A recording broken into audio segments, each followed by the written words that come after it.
I'm here at the International Student Life building where there are a ton of flags surrounding me. These flags represent the 2,600 international students at UGA, and they also represent 125 countries.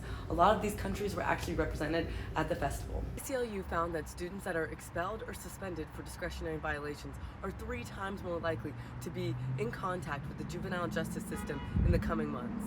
There are also going to be other films that include historical Athens places like here in front of the high-rise dorms at UGA. This actually used to be a historically black community that was displaced in the 60s called Town, and the Athens factory.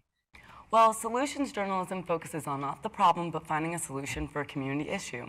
It pushes you to find local responses to the larger issues at hand. And what did you focus on? Well, when you think of a farmer, do you imagine a young 20-year-old or someone older?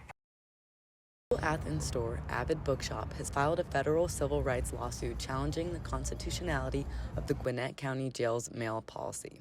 The shop claims that the jail is violating their First Amendment rights by preventing them from sending books to inmates. Avid's operations manager, Luis Correa, is frustrated with the process. Last year, we had a few customers who tried to send books to someone that they knew who was incarcerated. And after a few attempts on our part, we kept getting the packages rejected. The jail emailed me and said they are maintaining safety and are not limiting content, but they will not comment any further. The jail rejected Avid's book shipment because they are technically not an authorized retailer. The jail's authorized retailer policy gives them complete discretion to decide who can mail books. Avid couldn't find a way to apply, and they also could not find a way to appeal if rejected. These authorized retailers include large companies like Amazon and Barnes & Nobles. Basically de facto ban on any independent bookstore. Based on the rules and regulations of the state of Georgia, inmates must receive books through the publisher. But these books aren't being rejected for content. PEN America's Free Write Project senior manager, Moira Marquise, says there's more to the picture.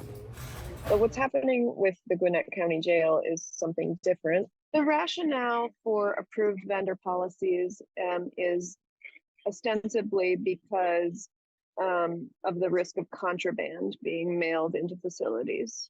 However, Moira says any place like Amazon could be subject to contraband and that it's unconstitutional to keep local bookstores from sending books. Next step in the process is to wait and see if the jail gets rid of their authorized retailer policy or the case goes to trial. For Grady News Source, I'm Lucy Bertsch. Longtime farmer Kelly Slayton is worried that people like him are aging out and that there's a lack of newcomers entering the field. It's hard unless your family's got it and you inherit it or kind of sort of carry on the tradition, so to speak. It'd be hard to start. The average age of farmers has risen from 56 in 2012 to 57.5 in 2017, reports the USDA.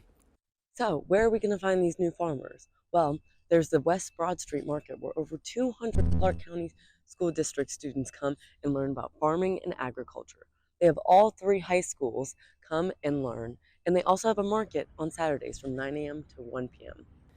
This group is the young urban farmers led by Joy Brown, who leads the planting and gardening sessions.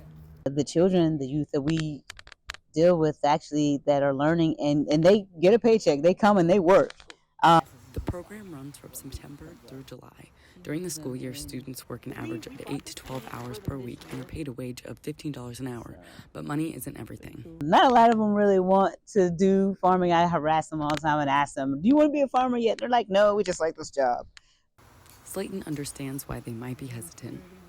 Land cost is probably 5 times what it was 20, 30 years ago.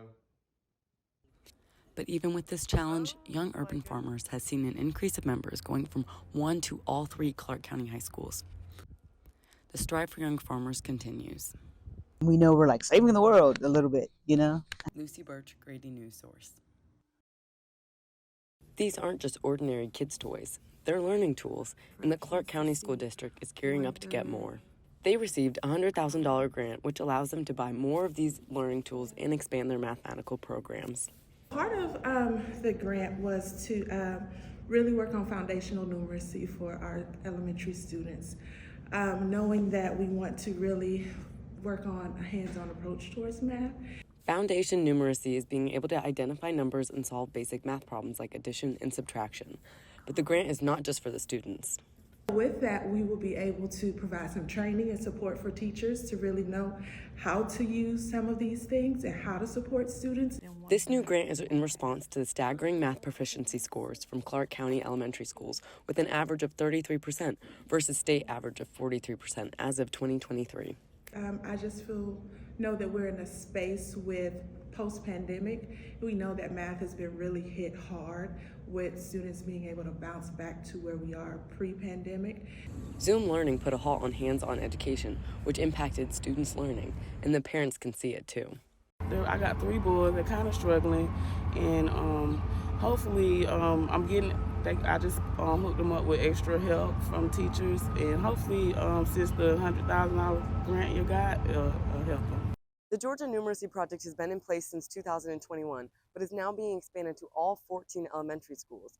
Schools like David C. Barra Elementary are now being given this opportunity. All of this expanding comes from a larger grant of $3 million for the state. So expect elementary schools all around Georgia to get a well-needed upgrade in their mathematics education. Lucy Bertsch from Grady News Source. Thanks for joining us. I'm Lucy Bertsch and welcome to Grady News Source. Today is the first day of early voting in the Georgia presidential preference primary. The polls are closing up as we speak. Grady News Source reporter Jack Shields joins us live from the Athens-Clarke County Elections Office. Jack, how were the polls today?